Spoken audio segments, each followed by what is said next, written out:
Jared Vanderbilt at Coach Michael Malone yan ang ating pag-uusapan. Final seconds. Bryant for the win. Bang! Jared Vanderbilt possible na makitang maglaro sa Game 5 laban sa Denver Nuggets. Sa ngayon kasi ay naka-upgraded na sa questionable ang kanyang status for the first time mula sa kanyang right midfoot sprain na nakuha pa nito sa naging laban nila sa Boston Celtics. Na 2 buwan mahigit nga itong wala sa kanilang kupunan. Kaya kung sakali man na maglalaro na talaga itong si Jared Vanderbilt bukas, ay wag din tayo masyado mag-expect na babalik agad ang dating laro ni Vando. Syempre mga idol, matagal din itong nagpahinga para magpagaling sa kanyang injury. Hindi naman siguro paglalaroin ng Lakers si Vando kung hindi pa ito ready. Na para nga kay LeBron James ay super high energetic nga daw itong si Vanderbilt sa depensa. Iilan nga lang daw yan sa mga bagay na nadadala ni Vanderbilt sa kanilang kupunan.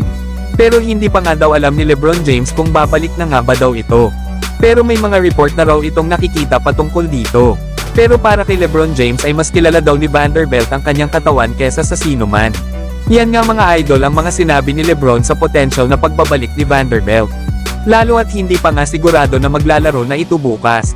Nakaparehas nga ni Christian Wood ay napareport din ito na maglalaro na sa kanilang kupunan. Pero mas pinili nga ng Los Angeles Lakers na wag muna itong paglaruin lalo at wala pa ito sa kanyang kondisyon. Kaya malalaman natin bukas bago ang laban ng Lakers at Denver Nuggets kung available na bang maglaro si Jared Vanderbilt. Lalo at questionable din ang status ni Jamal Murray. Samantalang head coach ng Denver Nuggets na si Michael Malone ay dismayado sa interior defense ng kanilang kupunan laban sa Lakers noong Game 4. Lalo at sa kada huddle na nga lang daw ng kanilang kupunan ay palagi na nga lang daw nitong sinasabi ang paint. Ang Lakers kasi noong Game 3 ay nakagawa ng 70 total points sa paint pero nakagawa pa rin daw ng paraan ang Nuggets para manalo. At sa Game 4 naman daw ay 72 points ang ginawa ng Lakers sa paint. Na para daw kulang sa physicality ang kanyang mga players at parang hindi daw ito isang close-out game. Kaya naman ay gusto ni Coach Michael Malone na higpitin ang kanilang depensa sa ilalim. At gamitan ng physicality ang Lakers dito para naman mapigilan nila ang mga ito na makascore sa painted area. Pinaalala nga ni Coach Michael Malone sa kanyang mga players ang kahalagahan ng pag-maintain sa kanilang depensa. At kung papaano ma-execute ang kanilang game plan effectively para masecure daw ang kanilang panalo sa playoffs.